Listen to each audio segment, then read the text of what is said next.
ሰላም ጸጋና ይጎይታና ኢየሱስ ክርስቶስ ምስ መንፈስኩም ይሁን እስከዘን ሰለስተ ነገራት ዚእተን ልብ እንበለለን ሙሳኽ ምትሕዋስ ዘይምእዛዝ እዘን ነገራት ዚእተን ኣብ ኦሪት ዘፍጥረት ምዕራፍ 3 አንራኽመን ሔዋን ኣብ ልዕሊ ቃል ኣምላኽ ወሲኻ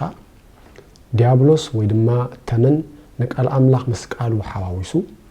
ኣዳም ድማ ኣብ ልዕሊ ቃል ኣምላኽ ዓሚፁ ወይ እውን ኣይተኣዘዘን ሔዋን ተመን ምስ ሓተታ እንታይ ኣላቶ ኣይትብልዑ ኣይትተንኪውን ኢልና ኣይትተንኪ ትብል ቃል ናታይ ኣና ሔዋን እያ እግዚአብሔር ኣምላኽ ኣይትብልዑ ኢልዎ ነይሩ ሔዋን ግን ኣይትብልዑ ኣይትተንኪውን ኢልና ኢላቶ ዲያብሎስ ድማ ናቱ ቃል ሓዋዊሱ ኣሆሊሱዋ ኣዳም ድማ ኣብ ልዕሊ ቃል ኣምላኽ ዓሚፁ ኣይተኣዘዘን ስለዚ ሙሳኽ ምትሕዋስ ዘይምእዛዝ ኣብ ዘለናየ ዘመን እዚ ነገር እዚ ዘጋጥም ዘሎ ኮይኑ ይስማዓኒ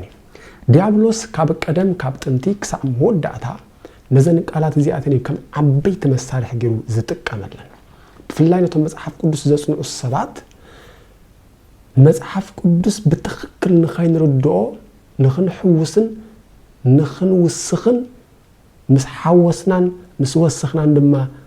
ከም እንዕምፅን ንቃል ኣምላኽ ከም ዘይንእዘዝን ይዝገረና ነዚዩ ጳውሎስ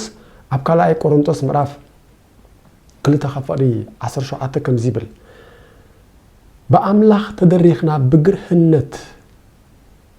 ኣብ ቅድመ ኣምላኽ ብክርስቶስ ኮይና ንዛረብ ኣለና እምበር ከምቶም ብዙሓት ንቃል ኣምላኽ ዝሓዋውሱስ ኣይኮናን ከምቶም ብዙሓት ንቃል ኣምላኽ ዝሓዋውሱ ኣይኮናን ሪኢኹም ዝውስኹ ሰባት ኣለው ዘይተባህሉ ወይ ድማ ዘይተባህለ ዝብሉ እንደገና ዝሓዋውሱ ቃላት ኣለው ንቃል ኣምላኽ ዝሓዋውሱ ወይ እውን ንቃል ኣምላኽን ንቃሎምን ዝሓዋውሱ እንደገና ድማ ዘይእዘዙ ሰባት ኣለው ጳውሎስ እንታይ ይብላ ዘሎ በኣምላኽ ተደሪኽና ብግርህነት ኣብ ቅድመ ኣምላኽ ብክርስቶስ ኮይና ንዛረብ ኣለና እምበር ከምቶም ብዙሓት ንቃል ኣምላኽ ዝሓዋውሱ ኣይኮናን ንመን ኢሉ ንቃል ኣምላኽ ጳውሎስን ፈሊኡ ወይ ንቃልና ምስ ቃል ኣምላኽ ኣይበለን ታዲያ ንቃል ኣምላኽ ዝሓዋውሱ እዚ ቃል ኣምላኽ ምትሕዋስ ማለት እንታይ ማለት እዩ ሓደ ሰብ ንመጽሓፍ ቅዱስ ብስፍራ ዘመን ፈላልዩ እንትዳ ዘየጽኒዑ ንቃል ኣምላኽ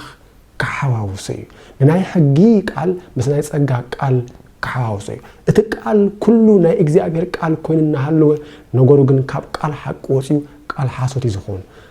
ቀሊል መረዳእታ ዝኾነና ናይ ገላትያ ቤተክርስቲያን ኣላትና ካብ ኢየሩሳሌም ናብ አንጾኪያ ወይ ድማ ናብ ገላትያ